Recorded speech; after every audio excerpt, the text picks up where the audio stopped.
This is part one of a two-part tutorial that details the patient queue and the processes that are used to check a patient into and out of the office. Part one of this tutorial details the patient check-in process. Part two details the patient check-out process and the features within the patient profile object.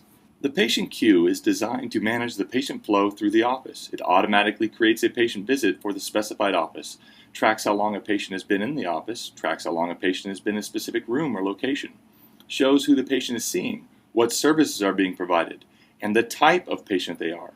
The queue automatically prompts the staff to follow a specific check-in, check-out process to ensure all vital patient management tasks are conducted efficiently and effectively. In addition, the practitioners or their assistants will start the patient's encounter, which starts the process of electronic medical records documentation, date of service creation, which ultimately ends in the creation of a claim and/or invoice.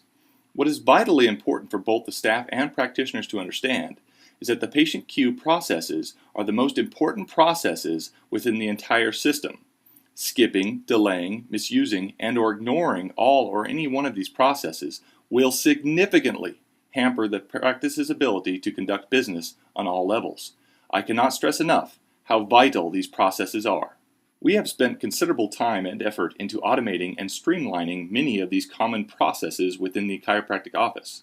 If you fail to perform the processes, the system cannot automate these functions for you, thus creating a significant amount of manual work that must be done to bring the practice back on track.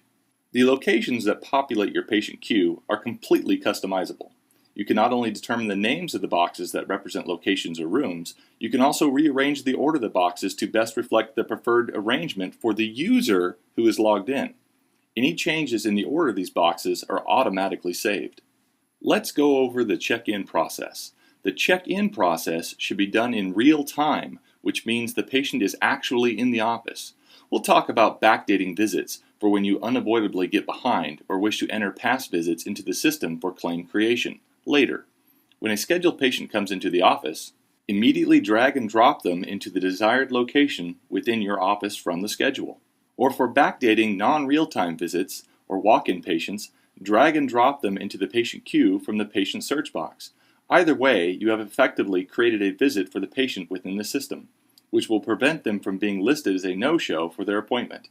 Allow for the creation of an encounter, which is the next step in the process of creating an eventual claim or invoice. What happens next is automatic. The check-in process screen pops automatically. Like many process screens within the system, it consists of a stack or series of green boxes, one on top of the other. Start at the top and work your way down to complete the process. As mentioned before, consistent check-in, out processes will help to ensure a smooth, efficient flow of patients through the office. Additionally, patient information can be updated effectively to ensure clean claims and timely collection of invoices. To be effective, the process must be followed at least at a minimum level to allow for the automation of several underlying processes. This takes cooperation of both the clerical office staff and the practitioners. You will notice that the check-in and check-out processes are almost identical. Your practice will decide on the process that works best for them. What is important is that you complete just one complete check-in or check-out process for each patient that moves through your office. If multiple patients arrive all at one time, select the Finish Check-in button before actually completing the process for each patient. This ensures that the time of arrival for each patient is accurately tracked.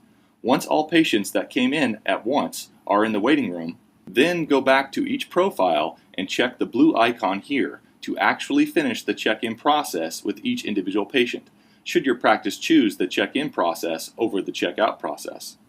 If you do choose to conduct the check-in process, the best practice for check-in follows this procedure. Verify patient insurance information. If they have insurance, select the first green box. Ask the patient, do you still have this insurance?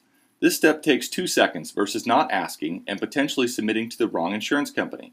It takes a significant effort to cancel a claim and resubmit to the correct insurance, not to mention the potential for the delay in payment. So, just ask the simple question and confirm the information. If you want to see additional coverage information for this payer, or to add or change a payer, select Verify here. Notice that the patient's complete insurance page presents itself, and you can easily add additional payers from this page. The next step is to verify patient details, specifically their address. Select this green box. Just as in the last step, simply ask them, "Do you still live at this address?" You do this for the same reason you ask about the insurance information. These are common points of failure for claims, and they really shouldn't be. It's too easy to verify at the time of service. To view specific patient details, select Verify here. You can edit the address or virtually any other data on this patient's record from this screen, the Patient Information screen. If this patient has insurance, you will be able to collect the copay here. Yes, if you normally collect the copay upon checkout, skip this step and collect it upon checkout. The system won't let you collect it twice, accidentally. Select the copay box here. Copayments are an interesting thing. You really don't own a copayment until you reconcile the EOB, the explanation of benefits, generally sent along with a check from the payer. So the system places the copayment on account for this particular payer and automatically ties it to the visit, encounter, date of service, claim objects that will be created as a result of this check-in process. Upon receipt of the EOB, the system automatically reconciles the on-account funds against the amounts entered by the practice's staff for the specific claim. The reconciliation process is covered in follow-on tutorials. That said, to record the copayment, check this box and select Copay Collection. Select the payment method. For example, we will select check. Enter in the check number. Click the Record Payment button to process the payment.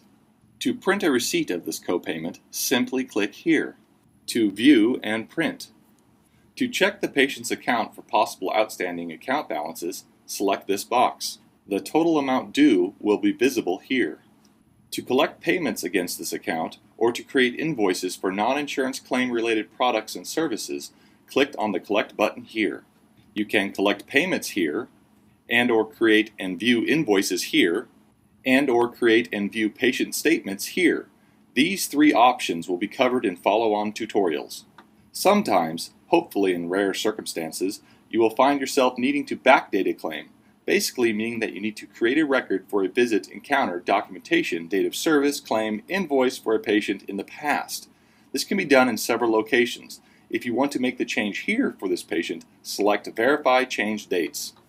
Use the calendar to backdate the patient visit, and save by clicking the blue disc here. When you are finished with the check-in process, or you wish to bypass the check-in process in favor of the check-out process, or you want to come back to the check-in process for this patient in a minute, click this box.